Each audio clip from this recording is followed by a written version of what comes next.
दोस्तों नमस्कार। अभी मैं जौनपुर ज़िले में हूं। आप जानते हैं जिस तरह से लगातार एक के बाद यहां घटनाएं होती रहती हैं। जो घटना का मैं जिक्र करने जा रहा हूं ये वही घटना है जो आज कम से कम 10-11 महीने से ट्रेंडिंग चल रहा है। और ट्रेंडिंग यही चल रहा है कि वो अनुराग यादव ज़मीनी विवाद में जिसकी गला काट तक दी जाती है, उस लड़के के मुद्दा को लगातार उठाने वाले प्रधान वीरेंद्र यादव हमारे साथ में हैं। और आइए हम इनसे प्रयास करते हैं जानने का आखिर में उस दिन जब रक्षाबंधन था, जिस दिन पूरा विश्व भाई और बहन के प्रेम में डूबा था, उस दिन क्या वीरेंद्र प्रधान जो कहते थे कि मैं अनुराग घर में जाऊंगा, क्या गए थे कि नहीं गए थे, हम इसे पूरी बात करते हैं। क्योंकि हम लोग उस दिन नहीं आ पाए और दिखा भी नहीं पाए, क्योंकि हम लोग भी कहीं ना कहीं भाई उस मतलब त्यौहार है उसमें व्यस्त थे। प्रधान जी का स्वागत आपका है। आपके चैनल को बहुत बहुत धन्यवाद। आप जो हमारे दर्शक लोग हैं एक भगवान के रूप में, उनको लोगों को भी प्रणाम। प्रधान जी, दीपावली रक्षाबंधन बीत गया, रक्षाबंधन में कैसे क्या हुआ? रक्षाबंधन को दिन भैया हम अनुराग के घर पे गए थे और लगभग वहाँ एक डेढ़ घंटा हम बैठे थे। बातचीत हुई अनुराग के पिताजी से, माताजी से और अगल बगल के थे हमारे वकील साहब के भाई मास्टर साहब थे और हमारे चाचा थे राज बहादुर चाचा, सिकंदर थे। हम लोग बैठ के काफ़ी देर तक वहाँ बातचीत चर्चा हुई। और हमारी जो स्वाति बहनें थी और आराधना थी वो सब इलाहाबाद थी। उस समय तैयारी चल रही है उन लोगों की पढ़ाई की। तो पिताजी फ़ोन किए थे कि आ जाइएगा, रक्षाबंधन का दिन है, त्यौहार है। तो कहीं कि पापा क्या आएंगे, अब इतनी दूर से फिर आए और फिर आना होगा और आ नहीं पाएंगे। तो वो सब बच्चियाँ आ नहीं पाईं और हम उनके घर पे गए थे, लगभग 1-1.5 घंटा पर थे। और पिताजी भी अनुराग के हत्या में और उनके बेटे हैं रो रहे थे, माताजी रो रही थी। देखने के बाद उन लोगों का उदासीपना बहुत कष्ट हुआ।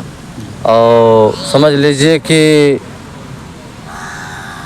एक निर्मम हत्या हुई है। त्यौहार के दिन वही दिन याद आया जिस दिन हत्या हुई थी, इतना कष्ट था। तो प्रधान जी, जब यहाँ से आप निकलते होंगे कितना अपने आप को संभाला होगा, क्योंकि आप भी जब उस तरफ जाते होंगे तो पूरा दृश्य जो है आपके मतलब मन में छा जाता होगा। ज़रूर भैया, ज़रूर छाया जाता है। और त्यौहार के दिन जब यहाँ से हम निकले तो हमें तो समझ लीजिए कि बहुत कष्ट था। लेकिन उस समय जैसे पाँव नहीं उठ रहा था, लेकिन हर चीज़ भूल के और गए वहाँ पे। काफ़ी बातें हुई पिताजी से, अनुराग के पिताजी से। और समझ लीजिए कि बहुत कष्ट की बात कर रहे थे कि आज प्रधान जी अगर हमारा बेटा होता तो बच्चियाँ थी, राखी बांधती। आज का त्यौहार बहुत कष्ट का त्यौहार है। देखिए बीच में दंगल भी लगा था, उन दंगल में भी बड़ा मेला लगता है, बड़ा दंगल लगता है और हम ही लगवाते हैं हर बुढ़वा मंगलवार को हर साल। वहाँ पर भी नहीं गए थे। तो उनके लिए त्यौहार अगर आता है तो बहुत कष्ट का दिन होता है। ये रहा कि कहीं ना कहीं आप भी अगर त्यौहार मनाते हैं लेकिन बस लोग दिखाने के लिए, बाकी अंदर जो है आप भी कहीं कहीं रोते ही हैं। भैया हम त्यौहार नहीं मनाते हैं। हम समझ लीजिए कि इतना कष्ट का दिन त्यौहार का होता है, वो चीज़ें हम अब क्या बयां करें आपके चैनल पे। समझ लीजिए कि वो कष्ट हम किसी से बताते भी नहीं हैं, बताने से कोई मतलब नहीं है। लेकिन ये है कि बहुत तकलीफ़ दिल में रहती है। जब आप यहाँ से निकले होंगे तो ये मन में रहा होगा कि अब हम भी कहीं ना कहीं न्याय दिलाने के लिए अब जो भी अगली तारीख पड़ेगा सब में प्रयास पूरा किया जाएगा। ज़रूर भैया, एकदम प्रयास किया जाएगा। आज देखिए तारीख है, आज बस अभी 1 घंटा में अभी समझ लीजिए कि इस समय 8:51 हो रहा है। 9:30 बजे हम निकल जाएंगे कचहरी। और वहाँ पे चूँकि 28 तारीख को तारीख थी भैया, उस समय हम थे नहीं, जेल में थे, लेकिन बहुत दिल तड़फड़ा रहा था कि क्या हुआ क्या नहीं। तो आज तारीख है, आज हम समय से पहुँचेंगे, क्योंकि दिल उसी पे लगा रहता है कि किस दिन तारीख है, उसमें क्या होगा। न्याय जल्दी से मिल जाए। न्याय के लिए चूँकि जो दर्शक लोग हैं हमें बार बार फ़ोन भी करते हैं, कमेंट में लिखते हैं, तो वो लोगों का मैं बहुत दिल से धन्यवाद देता हूँ। और कहते हैं कि तारीख मत छोड़िए, तारीख हमें नहीं छोड़ना है। और आज हम कचहरी चलेंगे। और प्रधान जी, जब आप जेल में थे तब भी मतलब जो है मन आपका लगा था कि तारीख है, कैसे क्या होगा? एकदम भैया, जिस दिन तारीख थी उस दिन हम बहुत समझ लीजिए कि एकदम जैसे मेरा दिल तड़फड़ा रहा था। और 26 तारीख को मेरी गिरफ्तारी हुई थी, 27 को हम जेल चले गए थे, 28 को तारीख थी। तो जिस दिन तारीख रहती है हम हर काम आपको चैनल पे बताए भी हैं, छोड़ के तारीख पर पहुंचते हैं। तो आज भी बहुत सारे लोग देखिए हमारे गांव के लोग खड़े हैं काम के लेके, लेकिन अब इन लोगों से यही कहना है कि देखिए भैया आज तारीख है, आज कोई काम हम कर नहीं पाएंगे, क्योंकि तारीख पर पहुंचना अनिवार्य है। उसमें क्या होगा क्या नहीं हो, वकील साहब लोगों से भी बात करनी होगी, सतबीर भैया वकील साहब से बात करनी होगी, क्योंकि सतबीर भैया भी बहुत एक्टिव रहते हैं।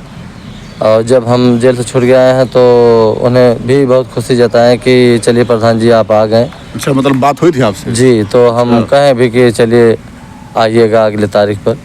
तो वही अभी हम निकलेंगे, तो उनसे भी अभी फ़ोन भी करेंगे भैया कहाँ पे हैं, समय से आ जाइएगा। जी प्रधान जी, अगर देखा जाए तो कहीं न कहीं चाहे ब्लाउज कांड रहा हो, चाहे ये कांड रहा हो, दोनों जब अगली तारीख के पहले ही हुआ है, इसमें कुछ दिखता है मामला? हाँ भैया, जैसे जब भी हमारे साथ घटना हुआ 1 से 2 दिन पहले तारीख के, जी। तो आप अनुभव लगा सकते हैं कि हमारे साथ कितनी हिला हिवाली, कितनी नाजायज़ तरीके से सब हो रहा है। हम ही अपने मुंह से क्या बताएं, देश प्रदेश पूरा भारत देख रहा है कि हमारे साथ कैसा कैसा छल हो रहा है। प्रधान जी, तमाम बीच में आरोप प्रत्यारोप हुए, तमाम मीडिया वाले यहाँ की बात वहाँ, वहाँ की बात यहाँ करते रहे अगर देखा जाए, लेकिन आप जो है जब पूरी बात सुनते हैं उसके बाद भी मन आपका जो है वो डाइवर्ट नहीं हुआ, आप फिर मतलब उसी जैसा तो लग गए अपने काम में? देखिए डाइवर्ट, अगर एक आदमी देखिए उनकी बेटा का अगर निर्मम हत्या हुई है तो दिमाग कई जगह दौड़ता है, तो कुछ भी अगर वो बोल दें तो उनकी बातों को अगर हम लेके चलेंगे तो न्याय पिछड़ जाएगा। और हमारे दर्शक लोग न्याय पे एकदम निगाह टिकाए हैं, तो वो पिता तुल्य हैं। अगर कुछ बोल भी दे रहे हैं तो बेटे का फ़र्ज़ बनता है कि उसको इग्नोर करना, वो चीज़ें नहीं लेना चाहिए। तो वो हमारे समझ लीजिए कि एक पिता तुल्य हैं, उनका मैं बहुत सम्मान करता हूँ और जब तक मैं जीऊँगा तब तक सम्मान करूँगा। और अगर उनकी बातों को हम ले के चलें तो हमसे बड़ा मूर्ख कोई नहीं है, तो उनकी बातों को हमें लेके नहीं चलना है। वो पिता तुल्य है, वो कुछ भी बोलेंगे। क्योंकि लगातार कमेंट जो है प्रधान जी यही आ रहा था कि आप जो है अपने काम पे ध्यान दीजिए, लोगों की बात ना सुनिए। हाँ, सब कहते हैं, तो उन लोगों को हमें सुनना है। वो सब यही कहते हैं कि अपने काम पे ध्यान दीजिए, न्याय पे ध्यान दीजिए, न्याय दिलाइए, तो वो चीज़ हमें सुनना है। अब पिताजी बोल रहे हैं तो उनको बातों को हमें कोई कष्ट भी नहीं है। उस दिन हम गए थे रक्षाबंधन के दिन, त्यौहार के दिन, बहुत अच्छे से मिले और माताजी बहुत अच्छे से मिले। हमें ये लगा नहीं कि तनी से भी अंदर कोई बातें हैं। एक बातें हमें और कहें पिताजी कि प्रधान जी आपको हम ये चाह रहे हैं कि बहुत ऊपर ले जाएं। अच्छा, तो हम ऐसे कहें ठीक है पिताजी, चाचा आप लोगों का आशीर्वाद आप लोगों का थोड़ा रहेगा, तो जैसे भी आप लोग कहेंगे वैसे हम खड़े रहेंगे। तो उनके मन में ऐसा कुछ नहीं लगा कि हमारे प्रति हो, और काफ़ी बातें भी हुई, लेकिन अच्छा भी लगा। अच्छा लगने के कोई अथवा था नहीं, लेकिन वहाँ तो समझ लीजिए कि एक कष्ट में हम गए थे, दुख में गए थे। आज अनुराग अगर रहते तो कितना अच्छा लगता, कितना सुंदर लगता। वो चीज़ें अब चैनल पे हम क्या बताएं, दुनिया जान भी रहा है। लेकिन पिताजी गुस्से में। और देखिए वो कुछ बोल दें, हमें उससे कोई फ़र्क नहीं।